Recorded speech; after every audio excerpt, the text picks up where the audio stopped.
Muy buenas tardes a todos mis amigos, tanto del canal Un Nuevo Amanecer, así como a mis amigos de la página A New Day is Beginning in Facebook. ¿Qué les puedo decir? En el tema que estaremos discutiendo hoy, creo que es un tema muy relevante en la época en que estamos viviendo.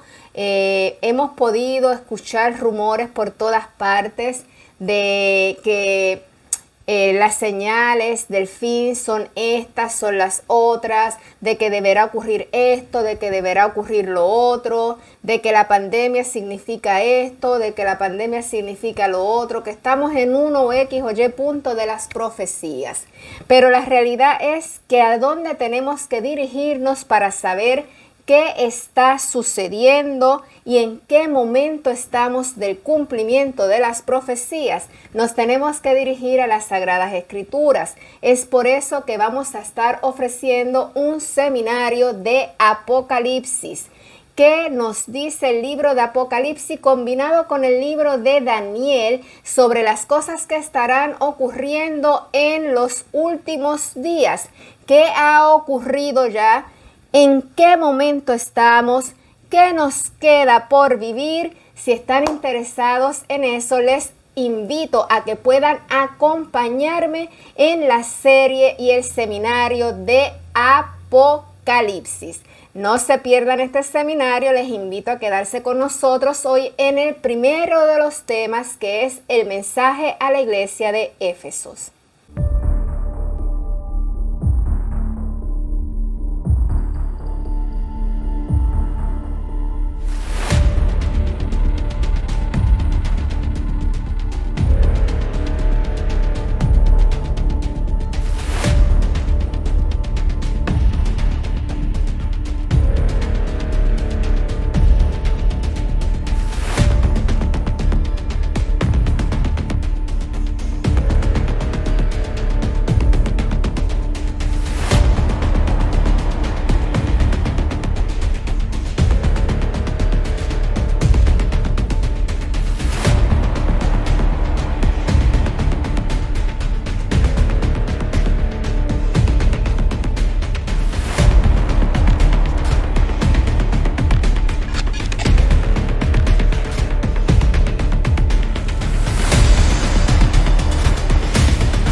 Como les dije, vamos a estar hablando hoy del mensaje a la iglesia de Éfesos. En este seminario vamos a estar discutiendo capítulo a capítulo. ¿Por qué? Porque el libro de Apocalipsis es un libro que hay que estudiar a profundidad, que hay que investigar en diferentes recursos para poderse presentar de manera responsable. Así que para beneficio de ustedes y también por el tiempo que tenemos disponible, vamos a estar discutiendo capítulo por capítulo en cada uno de nuestros temas. Hoy vamos a estar empezando con el capítulo número 2, que es el mensaje a la iglesia de Éfesos. Pero antes quiero dar una breve introducción de qué fue lo que pasó en el capítulo 1. En el capítulo 1 de Apocalipsis vemos que los 7 candelabros que hay representaban a 7 iglesias. O sea que en la visión que tuvo Juan, el apóstol, ¿verdad? El discípulo amado, como muchos le conocen, habían 7 candelabros que significaban 7 iglesias. Y el que estaba dando el mensaje directamente a Juan estaba en medio de esos 7 candelabros. Y ese personaje que aparece en medio de esos 7 candelabros y que nos describe el capítulo 1 es el personaje de Cristo mismo. O sea que es Cristo mismo quien está dando el mensaje, es Cristo mismo quien le está hablando a Juan. Y los 7 candelabros son las 7 iglesias y las 7 estrellas que aparecen en su mano significan los 7 ángeles o los 7 mensajeros. Así que le doy ese resumen. Más adelante, si alguno de ustedes tiene alguna duda, puede escribirme a mi email o puede enviarme un mensaje y yo gustosamente se la contestaré. Pero vamos a empezar hoy con el mensaje a las 7 iglesias. Vamos a inclinar nuestro rostro para tener una oración. Padre nuestro que estás en el cielo, santificado sea tu nombre. Te doy las gracias porque me permites presentar tu palabra. Invito al Espíritu Santo a que sea el que tome el control de toda esta temática y que abra las mentes de aquellas personas a las cuales tú quieres que este mensaje llegue. Gracias por tu amor, gracias por tu bondad y gracias por tu misericordia. En el nombre de Jesús, amén.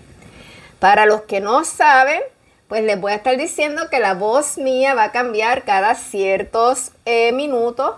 ¿Por qué? Por producto de una cirugía que se me hizo. Así que ya sin más rodeos, sin más preámbulos, comenzamos. En el capítulo 1 de Apocalipsis vimos que los 7 candelabros representaban 7 iglesias de la provincia romana de Asia Menor. Aunque en ese lugar habían más iglesias, por lo menos 8 otras iglesias adicionales, algunas de ellas muy prominentes, el mensaje iba dirigido a 7 en particular. Desde muy temprano en la era cristiana, hubo líderes que entendían que esos mensajes en el capítulo 2 y en el capítulo 3 de Apocalipsis presentaban las 7 etapas o periodos de la iglesia durante toda la era cristiana. O sea que desde hace muchos años atrás se pensaba y se pensó que esos mensajes iban a representar las etapas de las iglesias en toda la era cristiana, que representaban 7 periodos, que representaban 7 etapas de la era cristiana que se iba a estar viviendo. Podemos entonces ver la importancia, ¿verdad?, de entender estos mensajes, pues la correcta interpretación de estos mensajes nos va a ayudar a comprender un poco mejor el mensaje del resto del libro. Es muy importante que el libro de Apocalipsis no solamente revela el futuro de las cosas que ocurrirán en el futuro en el mundo y en el cristianismo, sino que también nos revela las cosas que ocurrieron en el pasado y las cosas que están ocurriendo en el presente. Así que la primera iglesia, si quieren tomar notas, ¿verdad?, es la iglesia de Éfesos. En Apocalipsis capítulo 2, versículo 1, Apocalipsis capítulo 2, versículo 1, dice: escribe al ángel de la iglesia en Éfeso, el que tiene las 7 estrellas en su diestra, el que anda en medio de los 7 candelabros de oro, dice esto. Volvemos. Dice capítulo 2, versículo 1 de Apocalipsis: escribe al ángel de la iglesia en Éfesos, el que tiene las 7 estrellas en su diestra y el que anda en medio de los 7 candelabros de oro, dice esto. ¿Quién estaba dando el mensaje? Obviamente el mensaje lo estaba dando Cristo. Cristo estaba dando el mensaje. El nombre de Éfeso significa deseable. ¿Qué significa el nombre de Éfesos? Deseable. Y representa a la iglesia apostólica comenzando en el año 31 después de Cristo, cuando Cristo, ¿verdad?, había muerto, había resucitado y ascendido al cielo. Ahí empieza esa primera iglesia. Y cuando en ese momento que Cristo muere, resucita, asciende al cielo, Él envió al Espíritu Santo ¿sobre quiénes? Sobre los creyentes en el Pentecostés hasta el año 100, que es cuando viene a terminar ese tiempo, ese periodo, donde Juan, el discípulo amado, muere, que era el último de los discípulos que quedaba vivo. Así que esa iglesia de Éfeso, que Éfeso significa deseable, aproximadamente esa iglesia duró desde el año 31 al año 100. Envuelve ese periodo. En el mensaje a cada iglesia, ¿verdad? Cristo se dirige al ángel. Siendo la palabra ángel, obviamente, el significado, el mensajero, entendemos que se refiere tanto a los ministros, pastores, como líderes o representantes de las iglesias en ese momento, en ese periodo de tiempo. Pero el mensaje realmente va dirigido a toda la iglesia. Aunque Cristo dice, dile al ángel, dile al mensajero, dile al líder, dile a los representantes, el mensaje vamos a poder ver que va dirigido a toda la iglesia. Apocalipsis capítulo 2, versículos 2 y 3. Apocalipsis capítulo 2, versículos 2 y 3 dice así: yo conozco tus obras, conozco tu arduo trabajo, también conozco tu paciencia y que no puedes soportar a los malos. Y has probado a los que se dicen ser apóstoles y no lo son, y los has hallado mentirosos. Y has sufrido y has trabajado arduamente por amor de mi nombre, y no has desmayado. Así que el mensaje que Cristo le mandó a esa iglesia al ángel o al líder o a la iglesia en general fue: yo conozco tus obras, yo conozco tu arduo trabajo, tu paciencia. O sea que realmente reconocía que había sido una iglesia que había trabajado. Lo primero, yo conozco tus obras, indica que nada está oculto ante quién, ante los ojos de Dios. Ante los ojos de Dios no podemos ocultar nada. Nosotros podemos aparentar ante los hombres, pero ante los ojos de Dios no podemos ocultar nada.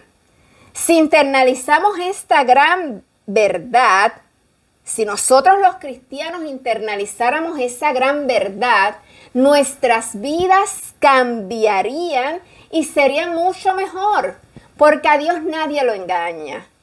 Dios sabe cada uno de tus pasos, Dios sabe cada uno de tus pensamientos, Dios sabe cada una de tus acciones. A Él no lo podemos engañar. Así que debemos de internalizar ese mensaje que dice: yo conozco, ¿verdad?, tus obras.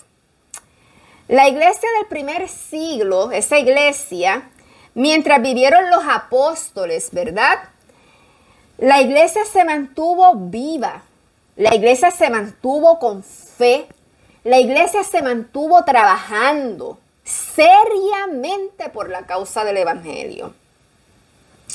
Tan es así que en tan solo 70 años, bajo la influencia del Espíritu Santo, la palabra de Cristo llegó a todo el imperio romano en tan solo 70 años y se expandió aún fuera del imperio romano. Los discípulos hablaron al mundo de un Salvador que había muerto por nuestros pecados, de un Salvador que había resucitado y que había ascendido al cielo, donde estaba ministrando por los suyos ante el Padre. Ellos enseñaron fervientemente que ese Salvador estaba próximo a venir al mundo.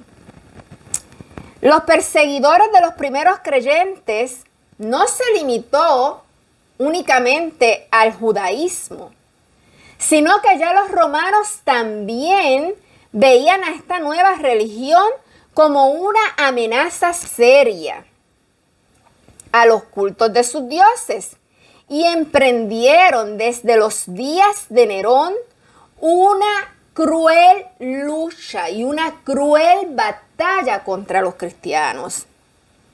Pero la persecución no logró parar el cristianismo. La gloria sea para Dios. Cada cristiano que era martirizado, cada cristiano que se condenaba a muerte, cada cristiano que se veía sufrir, conmovía a los paganos. Y eran muchos más los que se unían a la fe. Este mensaje a Éfeso muestra que aún en los primeros siglos, la iglesia sufrió también la participación de algunos líderes que pretendían ser apóstoles, pero que realmente no lo eran. Y el versículo, como lo leímos, así lo dice. Qué bueno que la iglesia en ese momento tuvo la sabiduría de resistirlos y no seguirlos. O sea que esa primera iglesia no siguió esos falsos líderes, sino que tuvo la sabiduría y los resistió y no los siguió. ¿Estamos teniendo nosotros esa misma sabiduría? ¿O nos estamos nosotros dejando engañar solo por aquellos que nos pintan las cosas de una manera fácil, de una manera muy bonita, pero que están dejando un poco de lado a Dios? Tenemos que ser sabios con las personas que escuchamos y tenemos que buscar en las Escrituras realmente también qué nos dice Dios referente a cada una de las cosas. En Apocalipsis capítulo 2, versículo 4 al 5 dice, en Apocalipsis capítulo 2, versículo 4 al 5 dice, pero tengo contra ti, anda. Quiere decir que no todo fue bonito, ¿verdad? No todo fue bonito para la iglesia de Éfeso. Sí, él la admiró, le envió un mensaje bonito al principio, pero ahora le dice, pero tengo contra ti que has dejado tu primer amor. O sea que a partir de la muerte de los discípulos, la iglesia empezó a abandonar ese primer amor. Que ese primer amor es Cristo. Recuerda, por tanto, de dónde has caído y arrepiéntete y haz las primeras obras. Pues si no, vendré a ti y quitaré tu candelero de su lugar si no te hubieras arrepentido. Ese mensaje, ¿verdad?, que va dirigido a la iglesia de Éfeso, también se nos puede aplicar a nosotros hoy día. ¿Nos hemos nosotros apartado del primer amor? Porque mira la advertencia que Dios le hace a esa iglesia. Te has apartado del primer amor, que es Cristo. Recuerda, por tanto, de dónde has caído y arrepiéntate.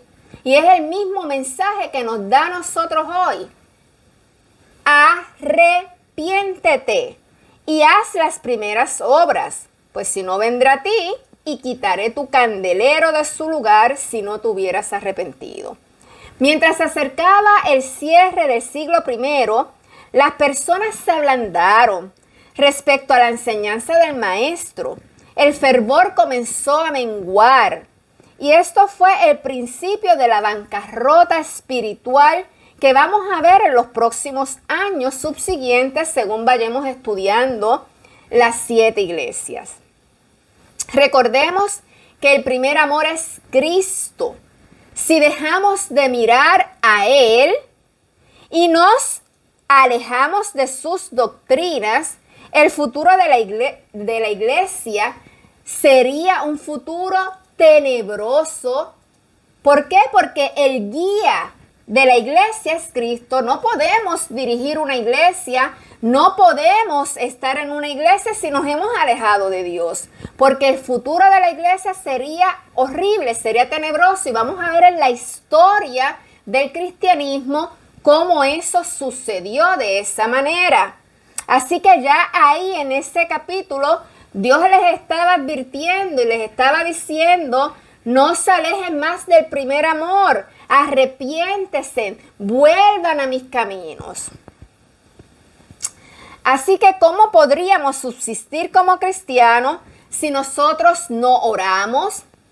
Si nosotros no leemos la Biblia, si nosotros no visitamos una iglesia, si nosotros no buscamos comunicarnos con Dios a través de la música, a través de las Sagradas Escrituras, ¿cómo podemos subsistir como cristianos si todo lo que nos une a Cristo nosotros nos alejamos de eso? Es imposible. Poco a poco la fe se iría debilitando, poco a poco hasta el punto que sin darnos cuenta nos habremos descarriado y nos habremos apartado del camino de Dios. No se piensen, ni se crean, ni se sueñen que una persona que se aleja de la iglesia, que una persona que se aleja del cristianismo se alejó de la noche a la mañana, que simplemente estaba durmiendo y al otro día se levantó y ya no era cristiano, que al otro día se levantó y ya no estaba en la iglesia. No, eso no es un proceso que pasa así. Según van cambiando los intereses de las personas, según la visión de la persona va cambiando, según la comunicación de la persona con Dios se va debilitando, según la investigación de la verdad a través de la Biblia se va alejando, es ahí donde poco a poco nos vamos enfriando y llega un momento en que cuando abrimos los ojos nos hemos alejado y nuestros intereses han cambiado. Por eso es que Dios le hace esa advertencia a la iglesia de Éfesos y nos las hace a nosotros también hoy día. Esa advertencia de que no dejemos el primer amor. En el capítulo 2, versículo 6, Jesús continúa hablando a la iglesia de Éfesos y le dice así, y escuchen: pero tiene esto, que aborreces las obras de los nicolaitas, las cuales yo también aborrezco. ¿Y qué son las obras? ¿Quiénes eran esos nicolaitas? Eso es importante investigar porque dice, tienes esto, que aborreces las obras de los nicolaitas, las cuales yo también aborrezco. O sea que Cristo estaba diciendo, yo aborrezco también las obras de los nicolaitas. No a los nicolaitas, sino a sus obras. ¿Y quiénes eran los nicolaitas? Aunque no hay mucha información sobre los nicolaitas, la única información que realmente se tiene proviene de Policarpio, un obispo de Esmirna, quien dice que estos, los nicolaitas, eran seguidores de uno de los 7 diáconos más conocidos y mencionados en Hechos capítulo 6, versículo 5, donde se nos habla, en Hechos 6, versículo 5, se nos habla de Nicolás prosélito de Antioquía. Parece ser que este Nicolás, que era uno de los 7 diáconos, apostató de la fe y creó un grupo de seguidores nuevos. Y estos mantenían sus propias doctrinas gnósticas. O sea que la única información que tenemos de esos nicolaitas, que Dios dice, yo también aborrezco sus obras, es que aparentemente fue uno de los 7 diáconos que se mencionan en Hechos 6:15. Nicolás, prosélito de Antioquía. Y él apostató a la fe y creó su propio grupo con las propias doctrinas y con sus propias creencias. Y eso en el Apocalipsis Jesús Cristo está diciendo, yo aborrezco eso. Aborrezco que esté cambiando las verdaderas doctrinas por doctrinas propias, por doctrinas falsas, que esté engañando a personas, que haya apostatado, que haya creado un nuevo grupo. Tanto la iglesia como Cristo detestan a los nicolaitas.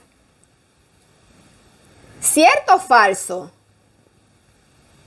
A ver, ¿la iglesia y Cristo detestan a los nicolaitas? No, la iglesia y Cristo aman a los nicolaitas. ¿Qué es lo que detesta la iglesia y Cristo? La iglesia y Cristo detestan las obras, las acciones de lo que estaban haciendo los nicolaitas, porque se habían alejado de la verdad y estaban confundiendo a las personas. Recuerden esto, hermano y hermana que me estás viendo. Dios, Cristo, la iglesia, ama al pecador. Nos ama. Lo que aborrece es el pecado. Así que Cristo no aborrecía a los nicolaitas, aborrecía sus obras.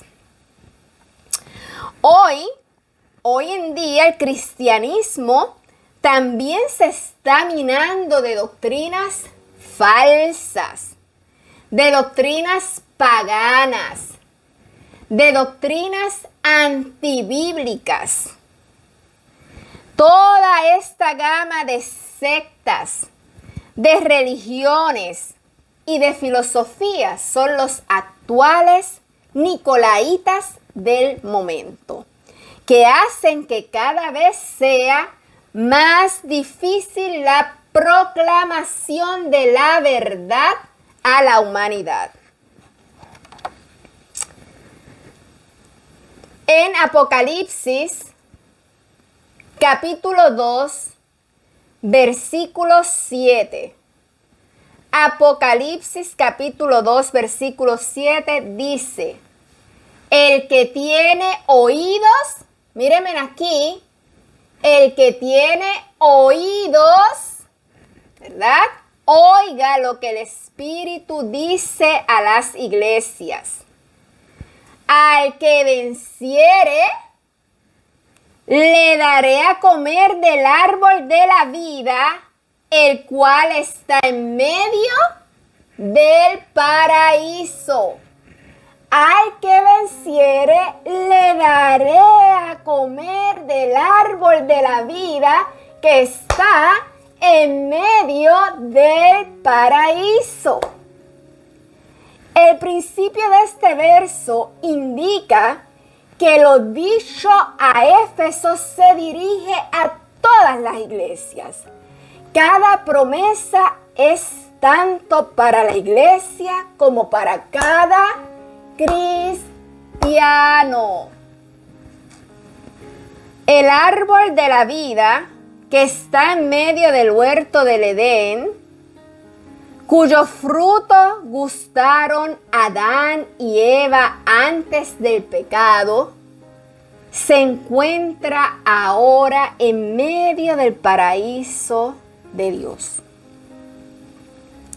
En Apocalipsis capítulo 22 nos habla de una manera preciosa de ese maravilloso árbol que crece a ambos márgenes del río de la vida, el cual procede del trono de Dios. Comer de esos frutos, los cuales son diferentes cada mes, ha de perpetuar la vida en la tierra renovada. ¡Qué hermosa promesa! Para cerrar el mensaje a la iglesia de Éfesos. Qué hermosa promesa, ¿verdad? Dios le dio. Al que tiene oído, oiga lo que el Espíritu dice a las iglesias. Al que venciere, le daré a comer del árbol de la vida. Qué lindo, mis hermanos. ¿Desea usted estar allí en el reino de Dios? ¿Desea usted estar allí para disfrutar también con nuestro Dios del árbol de la vida? que dará un fruto diferente cada mes. Realmente es mi sueño poder estar allí y poder conocer a Juan, a Mateo, a Lucas, a Jesús, poder ver los seres queridos que ya han muerto y estarán los que estén en el cielo, los que vayan y resuciten y vayan al cielo, poderlos ver, poderlos abrazar. Realmente Dios nos hace la promesa de la salvación y por eso envió a Jesús a morir por cada uno de nosotros. Yo espero estar allí para poder disfrutar de esa gran bendición. En el próximo tema estaremos discutiendo el mensaje a la segunda iglesia, la iglesia de Esmirna.